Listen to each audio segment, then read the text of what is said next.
Good afternoon or good evening, depending on where you're tuning in from. My name is Rachel Wesson. I'm the Events and Communication Specialist at the UC Berkeley Center for Long-Term Cybersecurity. And it is my pleasure to welcome you to our event today, exploring Open RAN's role in transforming telecom. So for those of you who are familiar with the Center for Long-Term Cybersecurity, welcome back. For those of you who this might be your first webinar, your first CLTC event, welcome. Thank you so much for being here. A little bit of background about the center. So CLTC is a research center at the University of California, Berkeley, and we are dedicated to looking over the horizon at the future of cybersecurity, as well as expanding who has access to cybersecurity and who participates in cybersecurity. So I invite everyone to check out all of our work at cltc.berkeley.edu if you haven't checked us out already. This year, as you can see at this logo at the bottom of the screen, marks CLTC's 10th anniversary of existence. So we're going to have a lot of exciting announcements that we'll be making throughout 2025 and encourage folks to subscribe to our newsletter, follow us on socials, stay in our orbit for some exciting news that's going to be coming over the next months. So we are thrilled to sponsor this webinar. We are longtime supporters of Jon Metzler and his research. And so the project that we're discussing today, the research that you'll hear about shortly, is emblematic of CLTC's mission in support of original cybersecurity and cybersecurity-related research. So it is now my pleasure to introduce our moderator for today's discussion, Leah Walker. So Leah serves as the lab director for the Berkeley Risk and Security Lab, which is another academic research institute here at Berkeley, where she oversees the lab's interdisciplinary research portfolio, student engagement programs, and international and national policy engagement. So with that, Leah, I'm going to just pass it over to you to say a quick hello. Yes, thank you so much, Rachel. Thank you for all of your work setting this up. Thank you to everyone who's joining us here today. I'm really excited to have this conversation. We have a great slate of panelists, so we're excited to get into it. So as Rachel mentioned, we're going to be talking about Open RAN and its role in transforming telecom. I think this is a particularly important topic at the moment, especially as we're seeing countries roll out different strategies on, next generation 6G networks. It's also a time where telecommunications are at the forefront of this strategic geopolitics ecosystem that we're in, whether it's about the competitive nature of different countries' telecommunications technology, or whether it's about cyber pre-positioning after all the conversations we've seen with Volt Typhoon. So it's really the ideal time for Jon to have put out this report, which is impacts of open radio access networks for operators, policymakers, and consumers. I really recommend that everyone check out the report if you haven't already. We'll get into some of it in the discussion today, but it is an excellent guide on what exactly Open RAN is and how it's increasingly shaping digital transformations around the world and also the geopolitics of telecommunications. I would also point you towards Jon's earlier reports, which is security implication of 5G networks, because that just adds all the more to the conversation. And I'm really excited to get into more discussions of 5G and 6G with some of the panelists on top of our focus on Open RAN for the afternoon. I want to take the moment to introduce Jon, and he's going to give us a little bit of additional information about his report, brief out some of his findings, and help us shape the conversation before we get to our panelists. So Jon Metzler is a continuing lecturer at the UC Berkeley Haas School of Business. He teaches undergraduate and MBA levels on strategy for the networked economy, international business, and innovation and entrepreneurship. Among his many accomplishments and affiliations, he is someone whose research is supported by the Center for Long-Term Cybersecurity. And very relevant to me, he is actually on my faculty advisory board, and he's one of our faculty fellows at the Berkeley Risk and Security Lab. So Jon, so happy to be able to moderate this and have you here today, and we're really excited to hear more about your report. Well, Leah, thanks so much for being here and for moderating, and thanks to CLTC for convening and the support of this report and its predecessor. I also want to thank our panelists. We've got Art, Chris, David, and Doug, at least some of whom are fresh back from Barcelona, so braving jet lag to join us today. So welcome everyone. What I'd like to do is first frame the report a little bit, kind of the why and why at this time, and first the breadcrumbs that led me to take it on as a topic, but also look forward a little bit. So those who follow the RAN closely will know the market itself is actually going through a bit of a contraction right now, and Open RAN has maybe changed a little bit from being a movement to more of a flexible feature set, applicable in the eyes of the beholder, which is something we'll get into later in this panel, I suspect. There were a bunch of breadcrumbs that kind of led me to pull on this thread starting in spring 2023. Thanks to CLTC, I had published a prior paper in September of 2020, and in that report, I'd recommend that operators, if they could, to migrate to standalone 5G for a bunch of reasons, feature reasons and security reasons. Most operators didn't do that, also as expected, because most operators are running multiple generations of network in parallel and need to migrate customers, whether through new every 2 or new every 3 or whatever the upgrade cycle happens to be in that territory. So I was looking for signals that operators in advanced markets were getting to 50% 5G penetration. And those signals started to emerge in the US in 2022, 2023. So that was one first big signal. If we're halfway through to migrating to 5G or through the 5G migration, then 5.5G and 6G should be looming ahead. So signal one. Signal two was for my friends in policy, including here on campus, who were talking about wireless infrastructure in a way that I hadn't really heard much before. I thought that itself was interesting. We'd had 2 decades of relatively laissez-faire policy with regards to wireless infrastructure in the US. During that time, Lucent had merged with Alcatel. They were rolled into Nokia. Nokia is now, or Bell Labs is now part of Nokia. Motorola was split into various parts. And so the fact that policy people themselves were getting interested in wireless infrastructure, to me was very interesting.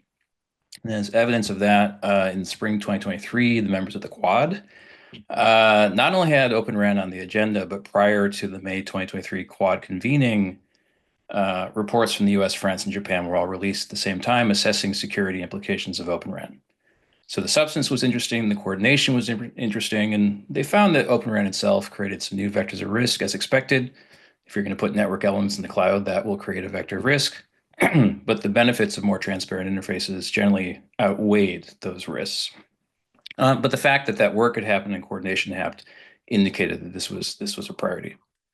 Back here in the US, our NSC, National Security Council, then issued guidance for 6G that networks should be open, secure, and resilient. So another big signal. Meanwhile, in the market, an e-commerce company in Japan, Rakuten, had launched an MNO in 2020, right when the pandemic was starting to kick in, went from being an MVNO to an MNO, unbundled the RAN in doing so, paired Nokia with Altiostar, and they were spending real money, right? They were raising debt, they were issuing equity in holding companies. This was not hand waving. This was a real and meaningful bet that a sane and logical company was putting on virtualization of the RAN. So that was interesting. And then DOCOMO, also in Japan, and we'll hear more from David about DOCOMO shortly, had come forward with various multi-vendor RAN combinations and was spinning up a service organization to promote those internationally. That also was super interesting. Then back here at home, our administration, the last administration, had appropriated significant money, both from the infrastructure bill for BEAD, $42.5 billion, $1.5 billion for the Public Wireless Supply Chain Innovation Fund. That was from the 2021 defense appropriation, followed by the 2022 CHIPS Act. And 2 of our panels today, Eridan and AT&T, have been recipients of that funding. And then after I got started on the report, AT&T came forward with an adoption of Open RAN in ways that people weren't really expecting. They work primarily with Ericsson, but also other suppliers as well.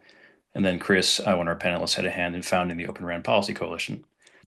Lastly, and I know that's a lot of reasons, with subscriber migration to 5G well underway, with initial investments into 5G behind us, it was time to think about 5G and 6G.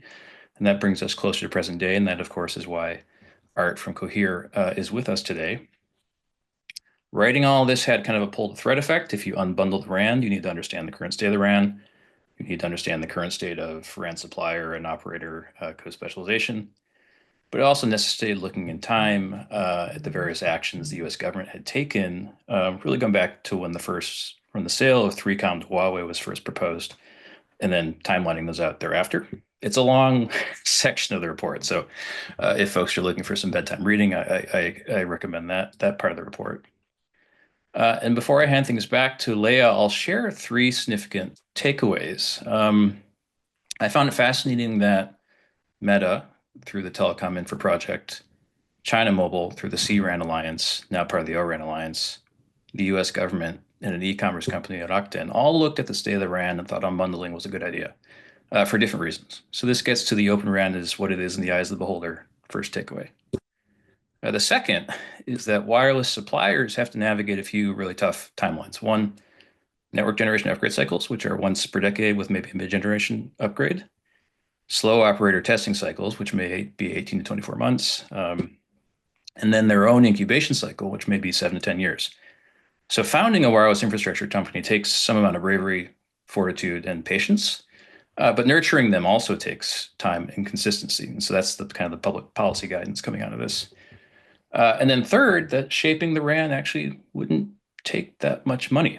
US operators might spend 40 to 45 billion a year in CapEx, maybe 1/3 goes to the RAN. And if the government were to match half of that, could we get a different RAN, a more flexible RAN, a more open RAN, a more resilient RAN, or could other governments do that? And that gets to the warp speed for wireless recommendation that's part of the report. And so with that, hopefully that summarizes the report for those who haven't read it, and I'll turn things back to Leah.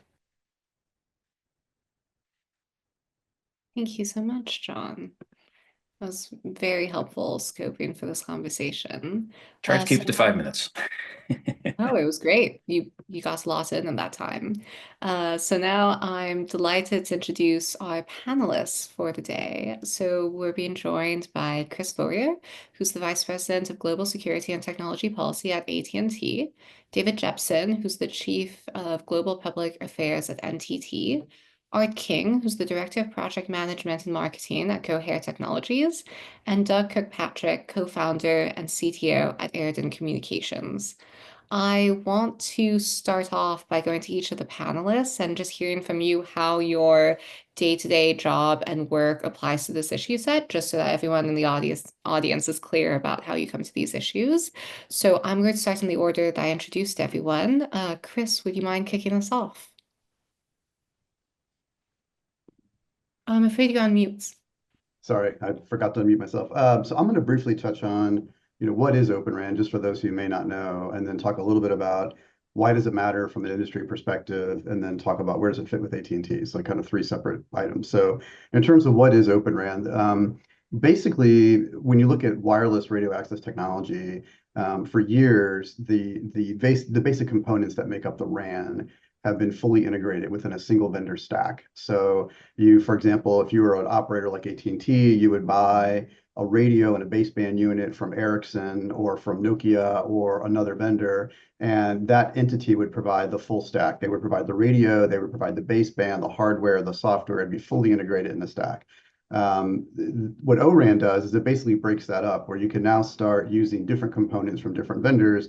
So in theory, a company like mine could use a physical radio and an antenna from one company. We could use baseband, which could potentially be moved into the cloud, could be virtualized as software. We could use that from another vendor. And then you could also have software applications at an application layer on top of that. So you basically are kind of going to what Jon said, you're basically unbundling the RAN from one kind of homogeneous entity that's provided by a single vendor to a multiple vendor universe. And the value proposition for that for a company like AT&T is that we could then introduce kind of best of breed vendors across the network. So we could use different combinations of vendors, which would allow us flexibility to bring in new suppliers, new capabilities, and do things potentially more quickly than we would in the past, where everything was kind of working through a supplier.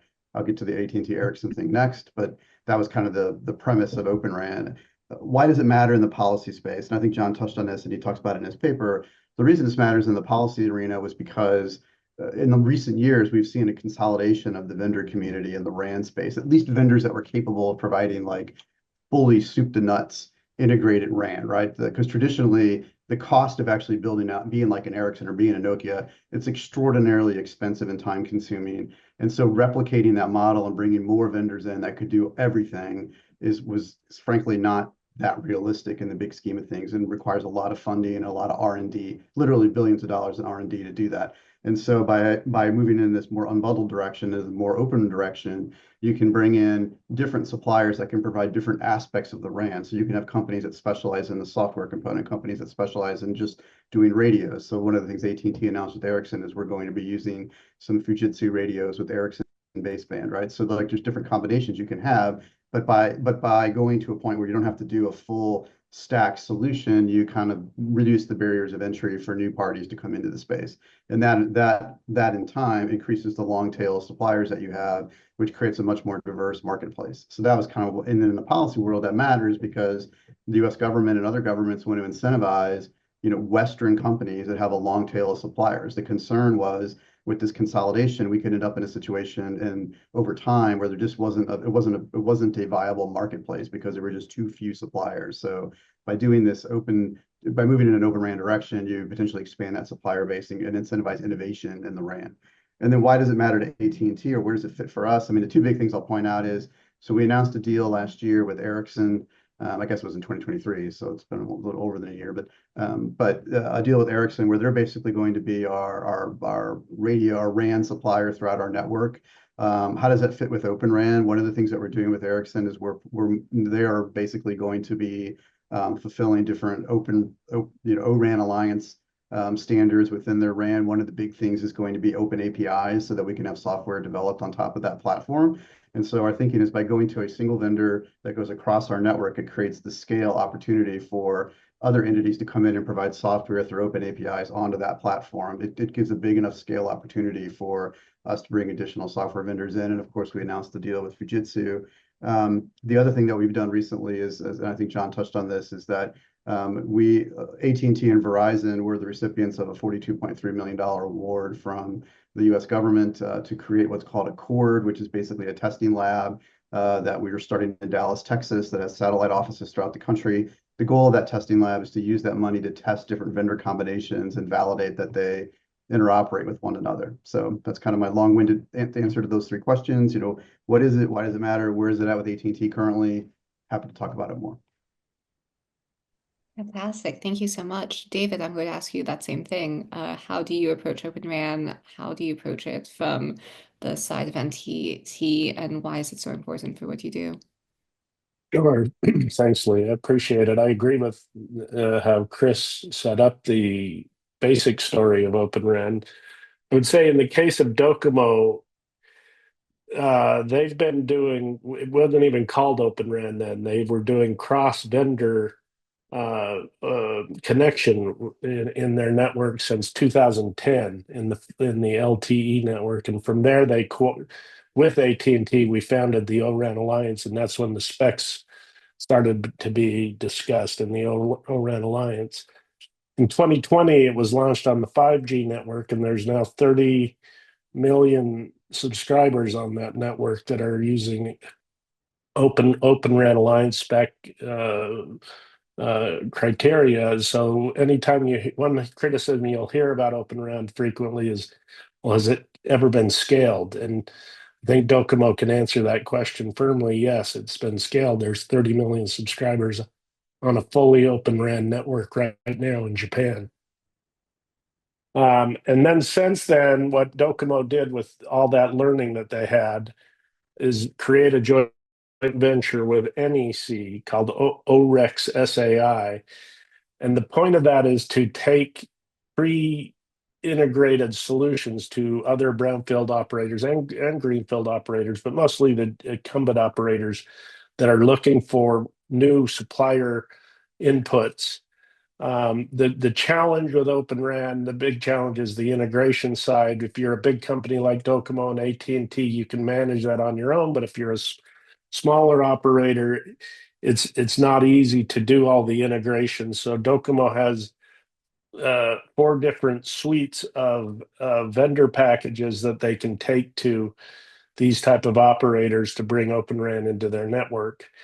The other point I would make is the real interesting development in Open RAN is with the service managed architecture, this SMO, and the virtualization of the radio intelligence controller.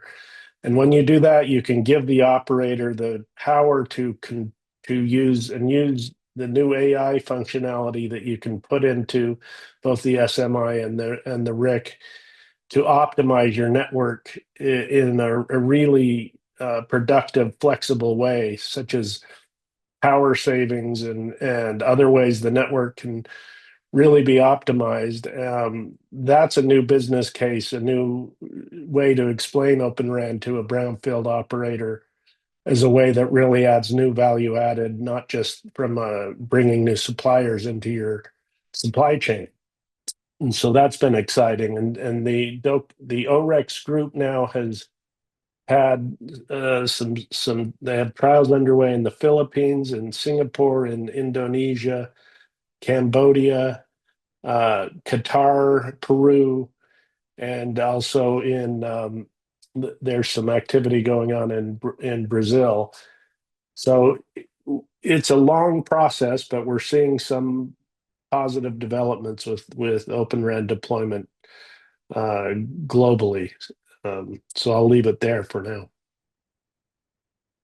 Great, thank you so much. And then, so those same questions, what is Open RAN and how do you approach it, to Art?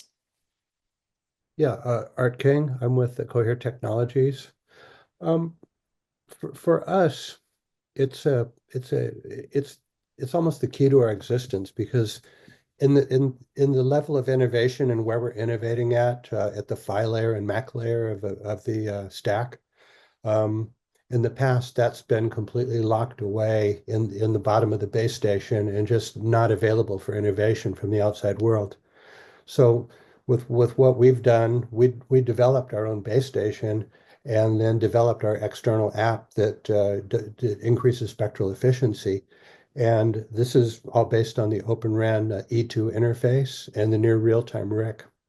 So for us, our existence and our pilot testing and everything that we've done just wouldn't be possible without essentially the breakthroughs that ORAN has afforded us as a company.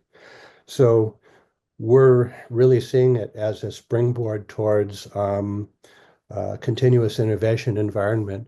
So when you look at Open RAN breaking the coupling between hardware and software and getting to more generic hardware, the operators will be able to innovate at the software level a lot faster than if you were tied to things like, oh, the DSP on that blade doesn't work, so I have to upgrade 70,000 base stations.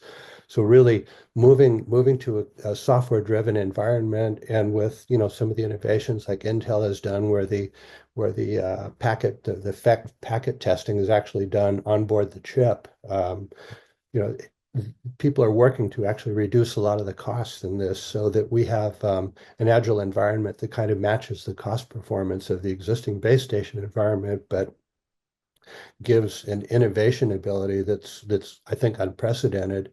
And we're barely scratching the surface, because there's a lot of learning ahead that we all have to do collectively as an industry. Thank you. And then last but not least, Doug, I'd love to hear your answers, particularly given Eridan's role in facilitating supply diversity in collaboration with the US government. So it's interesting to hear the pieces. I think only you and Jon will probably not understand the analogy because you're too young, but looking at the rest of us, I think we're all old enough to remember when we had to have floppy disks to put into our PC in order to get the configuration files for this new dot matrix printer to run with our 8086, when I first saw my first one in my first year of graduate school. So what Open RAN solves is really the innovation dilemma on two sides of what was the cellular wireless network. Eridan exists on one side. We exist on the hardware side. Think of it as, now you go out, you buy a printer, it's got a USB-C cable, you plug it in, it freaking works. It's what you expect. If you're developing hardware apps that run on your computer or on your iPhone, you have a structure that you can develop those APIs all around and move that in and out. Those are the things that Art and I am talking about with respect to Cohere and Eridan. And those are the things that Chris and David want to have from access points if you think about AT&T and NTT. These are the key things that have to happen. We're on the hardware side. We founded Eridan initially thinking that this was going to be a DoD only type of capability, because in 2013, O-RAN wasn't even a figment of somebody's imagination. And the concept of breaking into Ericsson was like, yeah, why waste our time? So we'll build a little company and then we'll sell this neat, cool radio to Harris and we'll go on and do the next one. So what we do is we make a small cell radio that is more spectrally efficient and more power efficient, quite literally in combination by orders of magnitude compared to anything else out there. So factors of 10 if you think about kilobits per second per watt. And what that means is initially, as we have now seen the transmigration from 4G to 5G non-standalone, which really was only feasible with mobile network operators like AT&T and Verizon, who owned enough spectrum to be able to do that, to now 5G standalone, the revolution that's beginning to happen is what's happening on the enterprise side of the house. Enterprise 5G deployments are skyrocketing because it's almost as easy as Wi-Fi.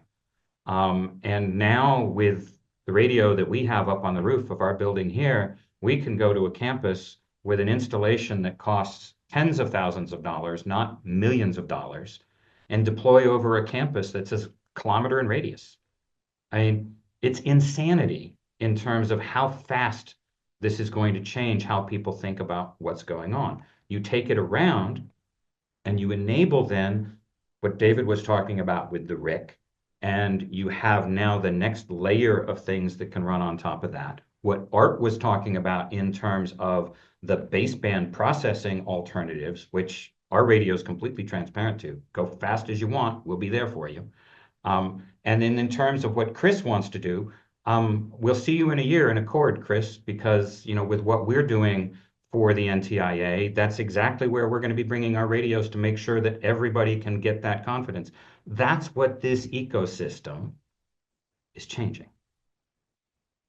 That's the whole reason Accord was funded, right? Was to bring in different suppliers into the environment and prove whether or not they actually work well together, which should benefit the entire industry, right? Because then it'll eliminate the question about can these different combinations actually work well and perform at scale. That's ultimately the question we want to get answered. You feel that you have any indications of what that answer is going to be yet, or how long are you waiting to find out? Well, I mean, the Accord's actually, the lab is actually started. It's been built. We actually have equipment in there now that's being tested in different combinations. So we'll start to see some of those results here relatively soon. I think at least certainly this year for at least some of the combinations. And so I think the progress is being made. Fantastic. So thank you all for answering that. Jon, I think your remarks answered your perspective on that. Across the line, everyone brought up supplier diversity. So I do want to take a moment and ask you, what has it been like working with both the previous administration and if you have been engaging with the current one? What is the US government's approach to increasing supplier diversity? Is there a strategy? Is there consistency in that strategy? How does that affect your plans? And I can start it off with Chris. I saw you go off mute, so I will pick on you. I'm happy to go first. I've been living this issue since like 2018. So actually, this issue started in the first Trump administration. If you go all the way back to like 2008, I forget the exact time frame, but at one point in time, there was some discussion by the former Attorney General where he made some public remarks about how the industry, we needed to pick a national champion supplier that would cover the entirety of industry. And of course, as a network operator, my reaction to that is always, not to be critical of the former Attorney General, but I generally don't like the idea of only having like a single supplier that now you can speak out to the irony of the Ericsson arrangement that we have, but I'll talk about that in a second, as I said. But at the time we were like, hey, we don't really want to have a national champion supplier that is kind of the US version of, I don't know what you want to say, Huawei or something like that, right? And so we were pushing in the direction of, hey, the real way to solve this problem is diversify the supply chain, break up kind of the the full stack integration that occurs and really open it up so that other players can participate. It's been a trend in telecom for years. Like we started doing network virtualization in the core of our network going all the way back to like 2012.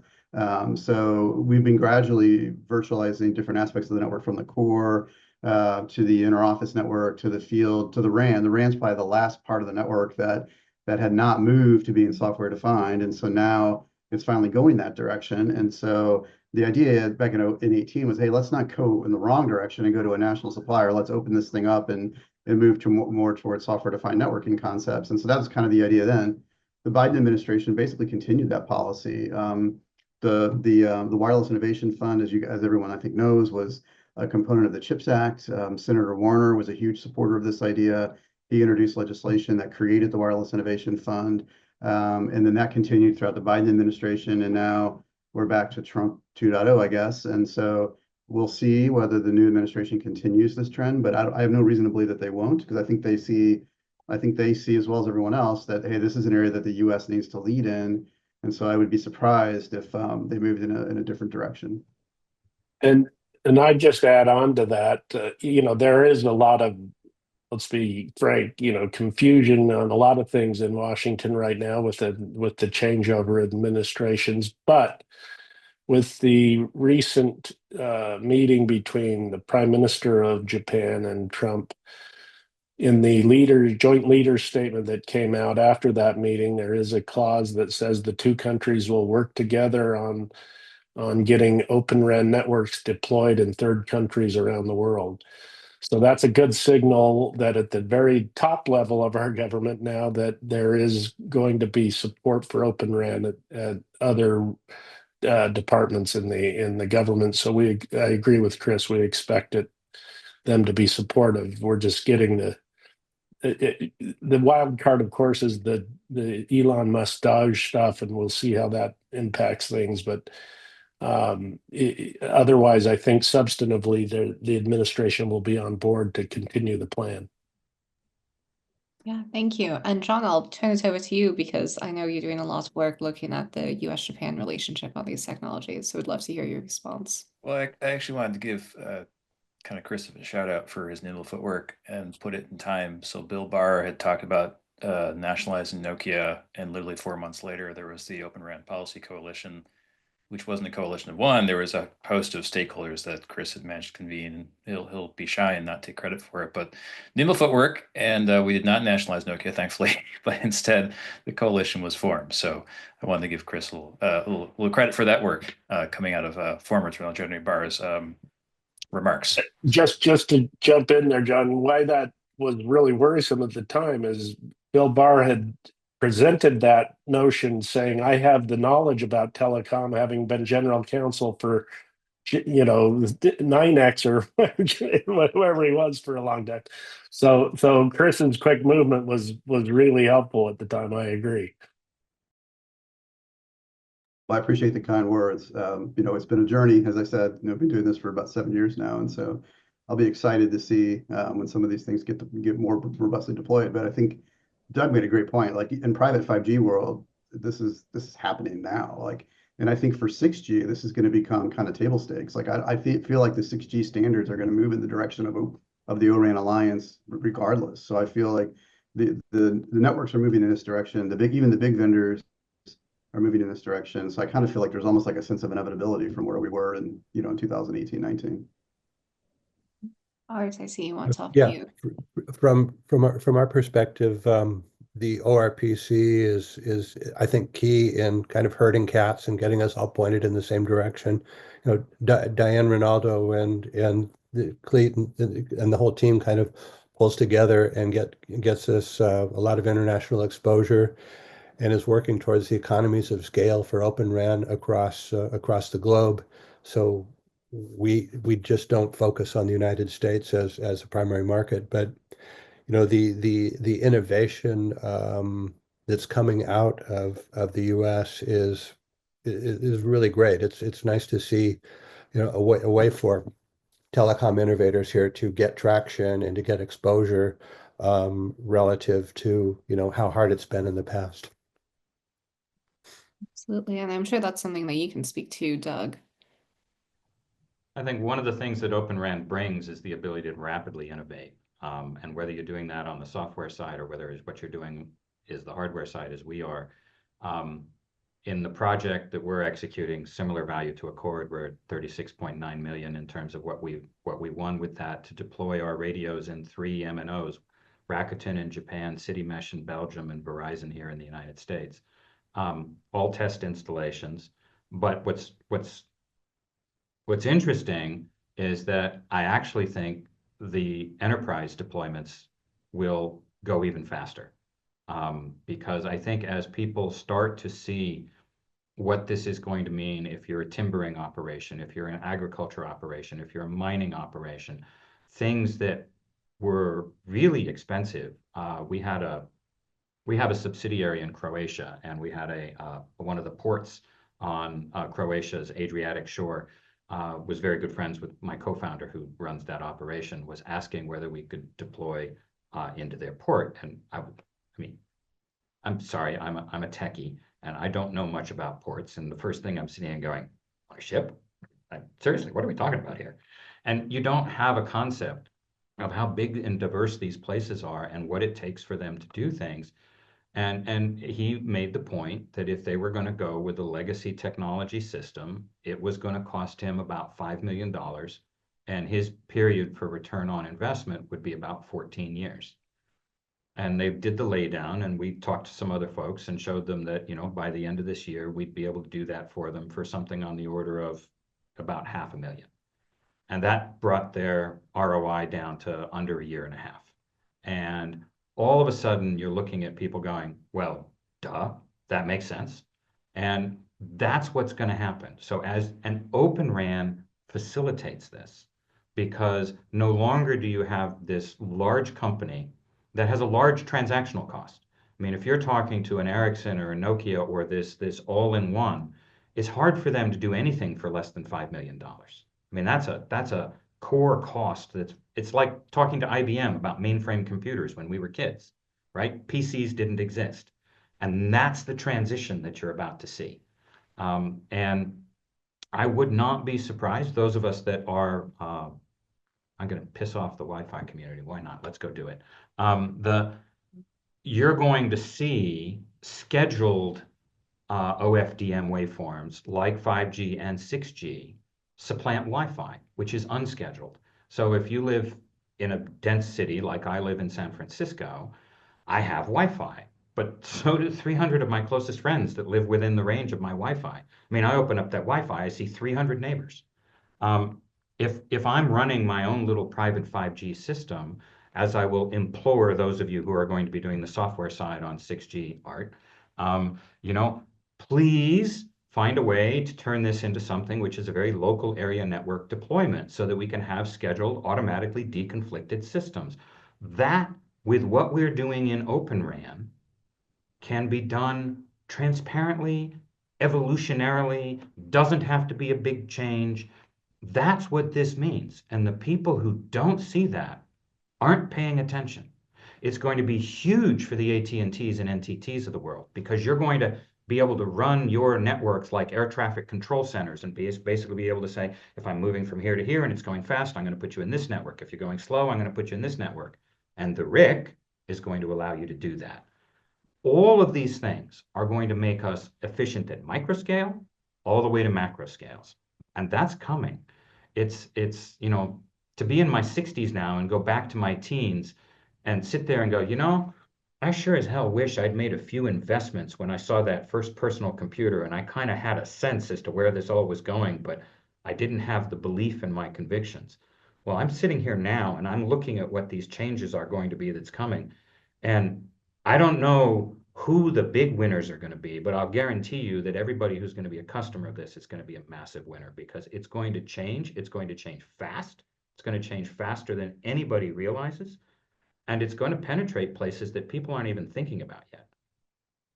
I think one of the really exciting things that's happening is the most recent NOFO that was put out, right? It gets into some of those issues, right? Because it talks about, for those who don't know, NOFO is a Notice of Funding Opportunity. So I don't want to speak in acronyms here. It's the latest funding grant that's been put out by NIST and NTIA. But when you look at the NOFO, it talks about things like software applications that could leverage the RIC, and specifically in certain verticals, right? So certain, and like for different use case verticals, which could be really exciting because you start thinking about how can you create new applications that enhance different verticals across the network and create new kind of capabilities. That's the exciting part of ORAN in my view. It's not, like you said, I think it's not just about how do we bring in more suppliers, but how do we also do the innovation on top of the platform that, you know, to date has been largely somewhat limited, because if I wanted to bring in a new feature, right, today I've got to go talk to one of my suppliers and I've got to convince that supplier to introduce that feature. And as you say, it's going to cost, they're going to charge me a certain amount of money to do that. It's going to take a lot of time, you know, and even though AT&T is a huge company, we're only one of many that use those particular vendors. So by opening this up and allowing us to create innovation over the top with APIs and leveraging the RIC and software, that really creates a new environment. It's almost, I almost view the network like an operating system in some respects that you can layer over the top of it all sorts of different things, which is exciting, I think, for the industry. Yeah, fantastic. Well, oh, Jon, do you want to jump in? Yeah, just to comment on this. One of the reasons I got interested in the topic was basically what both gentlemen have alluded to, which is would mobile start to look more like enterprise Wi-Fi? And I never explicitly said that in the report, but if you have a controller product going to the cloud, then you'd have something that looks kind of more like the enterprise. And their products might be unbundled. They might be sold by a third party who's an integrator. And so that was one of the kind of the flags for me when folks started talking about virtualized products. And I'll say that's probably why folks like Dell and AWS and others that I think it was more as kind of enterprise companies also got interested in this topic. So a little bit of kind of, I guess, approaching markets or markets getting closer to each other in terms of how they look and how they're sold. I think with the exception of the spectrum issue, which is a Yes, separate matter. licensed versus unlicensed, which is a big one, but yes. That's always going to be a difference because there's limitations to unlicensed and licensed, right? But I won't get into that because I know that's always a touchy issue, but there's clearly a need for more licensed spectrum. I can't go any panels without at least making the pitch. Chris, we'll go have a beer and I'll tell you why that's last year's thinking and how we're going to unlock that for you in the future. I'll take you up on that next time I see you. Come see me. We should do that. It's what's going to happen in spectrum and spectrum density and how we can use it is going to be another one of those things that we should be thinking about in 6G, because what the emerging hardware capabilities offer is tenfold capacity. And that opens up doors in terms of how we think about the RIC and how we think about spectrum and how we think about capacity and how we think about load sharing. There's a lot that goes into that. That is also embedded in this ORAN question. There is a huge amount here. And just like I used cards on my first IBM 370, and now look what we're doing, right? I mean, seriously, folks, the change that you're going to see over the next 10, 20 years is going to be unfathomable. Yeah, Art, I think you wanted to jump in. Yeah, so prior to entering the cellular industry, I ran global operations and architecture for Nike, the shoe company. And one of the things that we believed that wireless was digital oxygen. And it had to be everywhere. And Wi-Fi was good, but energy efficient glass destroyed cellular.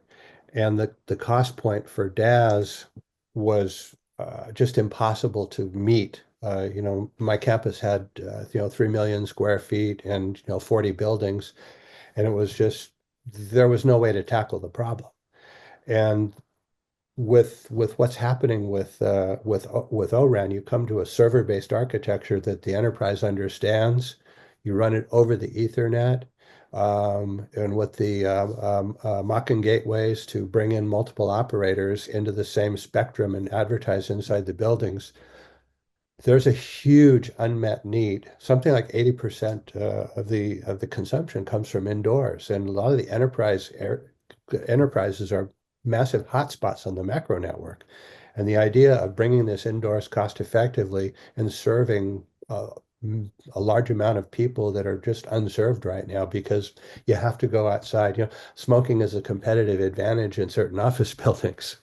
So I think that there's very interesting things on the horizon for bringing greater connectivity and faster connectivity to the indoor office environment than ever before. Thank you. I do want to move us towards Q&A because we have people trickling in with questions. So everyone else in the audience, if you haven't put your question in already, please do so. But before we do that, I do feel like we have to give homage to our hosts at the Center for Long-Term Cybersecurity. And I'm going to ask you, Jon, to talk about a bit of the cybersecurity findings that you had in your reports and how you're thinking about cybersecurity and Open RAN, which is actually going to lead us into one of the first Q&A questions as well. Yeah, and I've been also looking at the questions coming in over the chat, so I wanted to get to those. So thank you for pivoting to that. And so I'll just acknowledge one of the questions that came in, which is, does ORAN have more cybersecurity risks than non-ORAN? And one of the things that first got my interest was that, and I like the ambivalence that Doug is expressing non-verbally. One of the things that got my attention was that, and the fact that the Quad Nations has simultaneously released reports assessing that very question. And I'll reiterate what they found, and there's a section in the report that gets into some of the interfaces involved. Yes, in that you're going to create new vectors, you're creating new interfaces, you're defining new interfaces, you may or may not have network elements in the cloud. So definition, there's other stuff that you could attack if you are prone to do so. Flip side is if you define those interfaces, then you can probably have more suppliers who can build those interfaces, and you get a little more choice if you're the operator or the integrator. And so the Quad countries view that as a net positive trade-off, but maybe I think that's the way to appropriately frame it. Yes, you're going to, definitionally, but so too did moving things to the cloud in the first place. And that also is viewed now as operating a lot more operational continuity than on-prem. And so too with unbundling, the telecom stack into multiple suppliers with defined interfaces. You get more choice, you mitigate lock-in. If you're a buyer and your supplier is having a hard time, it's probably easier to find alternate suppliers. So I would say that's kind of the net trade-off involved in looking at it. And so that was in the report also. So good question, and thank you for the question. Yes, thank you for the question. And I'll turn to the others, the other questions, and also other panelists. Please do feel free to jump in to answer any of these. One of the big questions is about Huawei, of course, and other Chinese network equipment competitors. So who are the Chinese players in the space, and how do they compare to Ericsson and Nokia? So I'll just very quickly say that, so Huawei is not a member of the ORAN Alliance, and they have generally not moved in this direction. There are Chinese companies, of course, that are interested in this, in particular the Chinese operators, similar to like the AT&Ts of China, like China Telecom, China Mobile. They are looking at this, and they do participate in the ORAN Alliance. I think Jon mentioned that the CRAN Alliance, which was originally founded by the Chinese operators, is actually is now part of the ORAN Alliance. So the operator side is definitely looking at this, but the network equipment side, largely made up of Huawei and ZTE, has not really moved in this direction. So I don't know if they intend to, but clearly there's a lot of momentum in the industry. So it wouldn't be a shock if they eventually decide to go in this direction. Can I append to this a little bit? And this is one of the things about the report that I found so interesting, that China Mobile would want to foster the CRAN alliance. But if you really only have two choices of suppliers, it's not that different from other operators who may only have two choices of suppliers. You have an incentive, if you're dealing with very high supplier power, as Porter would put it, to want to create new suppliers or induce new suppliers. So it was interesting to see China Mobile's behavior in that regard. Say, I've got two really powerful suppliers, and it would be nice if I had a little more choice. And I think that was one of the motivators with the CRAN Alliance in the first place, now part of the ORAN Alliance. I mean, they're acting like a rational business entity, right? I mean, that's the reason why all of us have moved in this direction at some level. It's Well, also one that has a lot of telecom kit. Whatever China Mobile does would impact the scale of this market just at dramatic scale. So in that sense, there's operators and then there's operators, and just the amount of RAN equipment they purchase would really shape the market if they were to go in that direction. But that belies the question as to what it would be like to have one of them as a customer. Yes. So speaking as somebody who would be a potential supplier to somebody like that, I would be transparent that they'd be relatively low on our list because of the, how shall I say, political costs and risks that come with that type of supply relationship. Correct. And then John, just to your security question, I just point out, security is security. Any operator has to have very good security protection protocols. Whether you have more interfaces or not, you're going to have to be ready to deal with that. But the one benefit in an open architecture versus a closed is you're able to see where the breach happens much quicker than when it's in a integrated box that you don't know what's happening till much later. If I was going to wear my black hat that I used to wear while I was chief scientist at DARPA, just so in case you guys need anything broken, I'm here for you. The point you would think about is you would actually use different suppliers for the same pieces of different elements of your network, so that if somebody found a flaw in some layer of your network, they'd only be able to attack some portion of it, not the entire network itself. And so the minute you get into something like Open RAN, where you are not monolithically vertically integrated, is actually, unless the flaw is inherently in the Open RAN vectors itself, which would be really silly, you have an inherent resiliency that they might be able to take down 50% of your network, but they can't take down 100%, which is precisely why everybody went to the cloud. They might be able to go steal or forbid me from getting some of my information, but my information is stored all over the world. And therefore, they'd have to take down the entire world if they're going to take my information. That is another diversity benefit. That's a bad word nowadays, I guess. That is another resiliency benefit that comes with ORAN for free. Heterogeneity.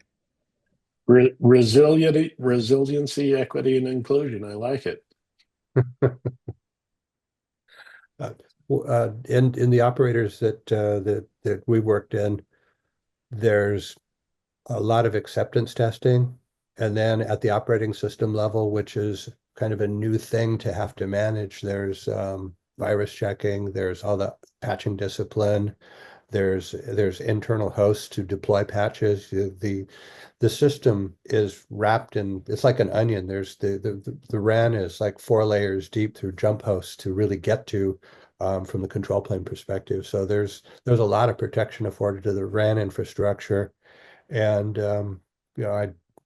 within the 3GPP, I don't know if there's a way for the user to break out of the tunnel and to get to RAN equipment, but the RAN equipment itself is extremely well protected and managed in the installations I've seen.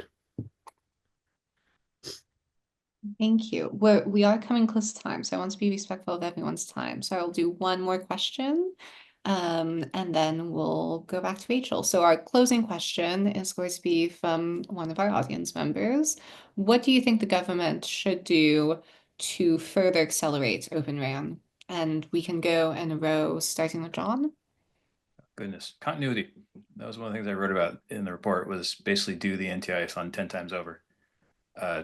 You do it once, and you do it in haphazard fashion, you're going to get haphazard outcomes. And I guess the other for thought recommendation I gave is, particularly BEAD is grant oriented. So small patches of small dollars to solve smaller problems. Maybe taking some of that and directing it towards big problems might have a more kind of impactful outcome. So those are maybe the two. First, continuity, but thinking about big bang outcomes in addition to kind of smaller local solutions that are more shovel friendly. Yeah, I would say something very similar, like continue doing the Wireless Innovation Fund. I think we've had a lot of success there so far. There's still a fair amount of money. Like I think if you count this current round of funding, NOFO 3, and there's still about 700 million more to go in the fund. So continue to move the fund forward and investing in the right sets of projects. I think they're going to get an influx of grant applications, if I have any guess, just from all the people that have contacted us over the last couple months. So I think just continue down that path, and then also continuing what they're doing internationally. I know there's been a lot of discussions, like I mentioned earlier, Jon mentioned the Quad, there's the GTOC that's going on, there's the Five Eyes talking about it. So I think continuing a lot of that dialogue internationally, on top of continuing to support the Wireless Innovation Fund. I think those are two things concrete that the U.S. government should continue to do. And then speaking from my guys who have had a lot of efforts here in the ASEAN markets, where you're competing against Huawei at a super cheap price point. So to bring in Open RAN into the network now, it has a cost disadvantage. So the point, if governments can help subsidize to the operator to get it into their network, so that they don't have to make just a purely cost-based decision, is very helpful. Similar to what's happening in the Philippines. 2-point observations. I think the first NOFO was challenged in terms of how clear it was to understand what they were doing. But I think since Amanda took over that organization, I think the second NOFO and the third NOFO, they're very clear what they're asking for. And I think anybody who's looking at those, read the document. I mean, literally, they're telling you how they're going to evaluate it. They're telling you what they're looking for. And I anticipate, Amanda worked for me. I was her first boss when I was at DARPA. And you know, never do you get such joy as watching somebody who's one of your young proteges come out and step it up, and you look at it and go, nice job.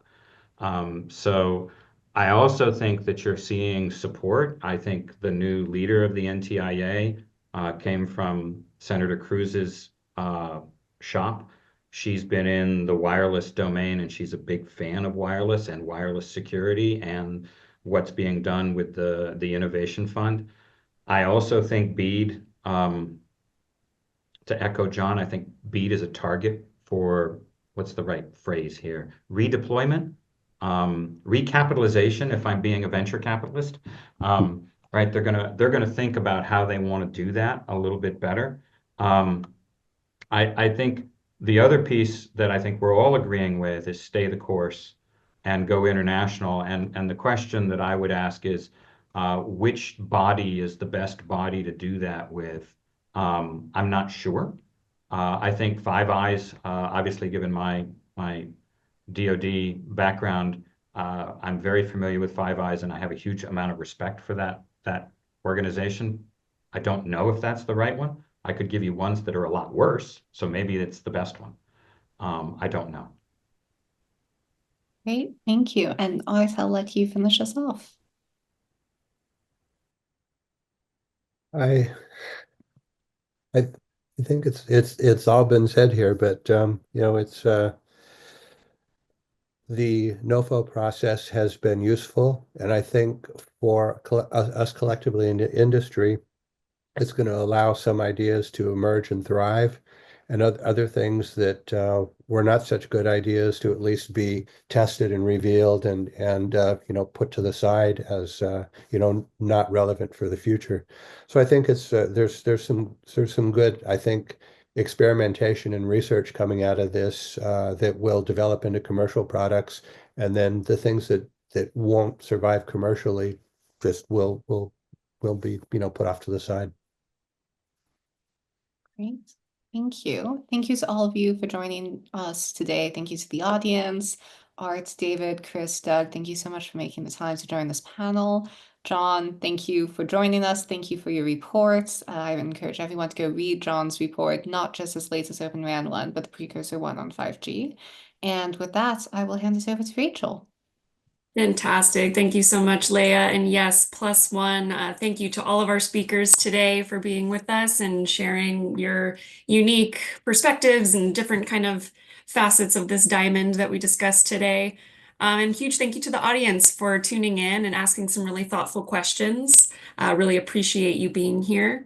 And if you haven't already, here is a QR code for the report. I'll also throw that link in the chat one more time if you haven't gotten a chance to read it yet. All of our great speakers today had a hand in, you know, participating in interviews for that or reviewing that. So take a deeper dive via that link.